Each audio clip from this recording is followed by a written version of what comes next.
Hello and welcome. My name is Biagio Mazza, Pastoral Associate at St. Sabina Parish in Belton, Missouri, and I'm here to welcome you to another Do You Know series question. As we continue our history of the Mass, today's Do You Know question is, do you know how the Mass changed in the late medieval period?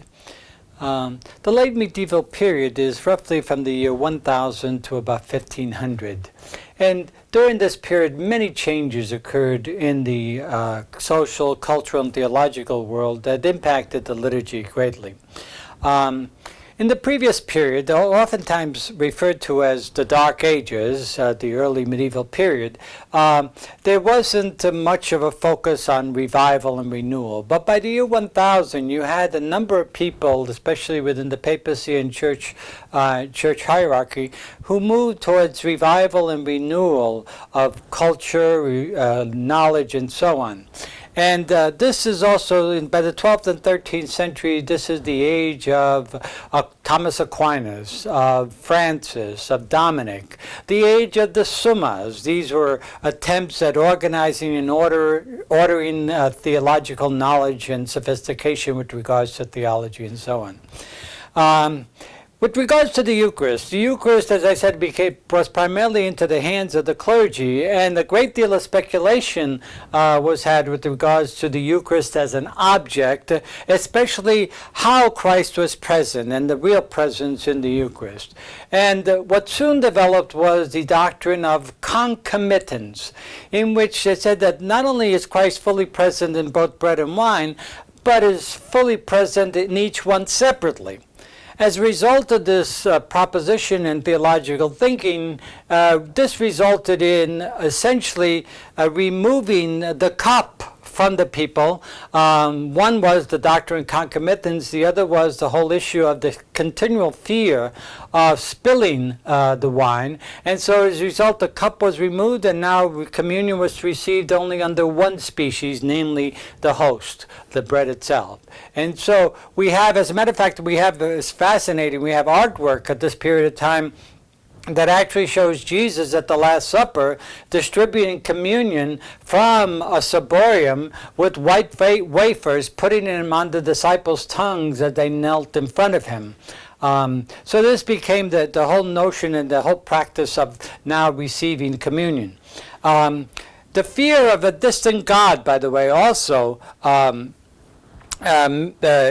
God is totally distant, Jesus as totally divine, led to a sense of unworthiness on the part of the people. And so what started to happen, fewer and fewer people started to participate in the reception of Eucharist, so much so in the year 1215 at the Fourth Lateran Council, the Church had to insist that people had to go to communion at least once a year, whether they liked it or not. There was an obligation, which eventually became known as the Easter duty, and so on.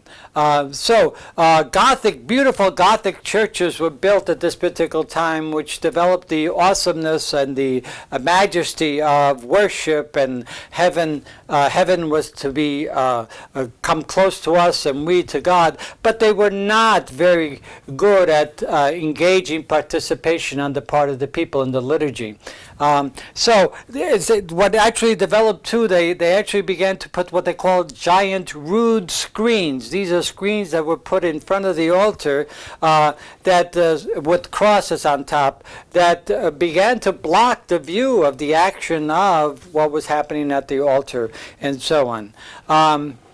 Eucharist as an object became so overwhelming with the fear, awe, and reverence that is because people were no longer participating, they were trying to figure out how to best receive graces from Eucharist. And what began to develop as a theological principle, which today we would call ocular communion. This is communion done not so much by physically participating in the reception of the bread, but rather looking at the host and getting graces from that. All sorts of directives were given about the graces of looking at the host and reverencing the host just by mere looking at it. As a matter of fact, what started to happen, genuflection now, whenever you were in the presence of the host. Around this particular time, too, elevations were increased. By the 13th century, elevation of the host and the cup were introduced so that people could see it and could reverence and observe it. If there is even, we know also people who were sitting in the back of church who couldn't see, they would yell up to Father to say, "Father, could you raise it up higher? I can't see it so well," and so on. Bells were introduced at this particular time to alert people to the elevation, simply because it was the high point of the Mass for them. As a matter of fact, there were people who stayed at Mass up to the elevation and the consecration, and then they would leave immediately and run to another church to observe another consecration, because that was seen as the highlight of liturgical celebration. So we therefore rise. The many devotions arose out of this practice, namely benediction, Corpus Christi procession, 40 hours. Monstrances were introduced to display large hosts so that people could see it better. Corpus Christi procession, where you brought the host and the monstrance through the streets so that people could see, worship, and adore it. All these things really minimize the physical participation in receiving the host, but really increased significantly this ocular devotion to the host, so much so that many of these devotions really became more significant than the Mass itself. And one final thing that really led to all sorts of abuses was the introduction of masses for special occasions, the special votive masses, and so on, especially masses for the dead, for example, so that we have special chapels, special altars where guilds, families claimed that these were their altars and this was their Mass, and so on. We even had Mass priests whose primary role was exactly to say Mass from the time they got up to the time they went to bed for special intentions. Could say anywhere from 50, 60, 70 masses a day, and so on, removed from any participation on the part of the people. Rood screens grew to such a large extent that it literally blocked all the actions on the altar, separating the people even further from the actual action of the liturgy and participation in it. All these abuses will lead to many people in the church calling for reform and to get back to the original inspiration of what the liturgy was about. This went on for centuries, and ultimately many were not successful in calling for reform until a young man, Martin Luther, is successful in his reform, unfortunately at the price of splitting the church.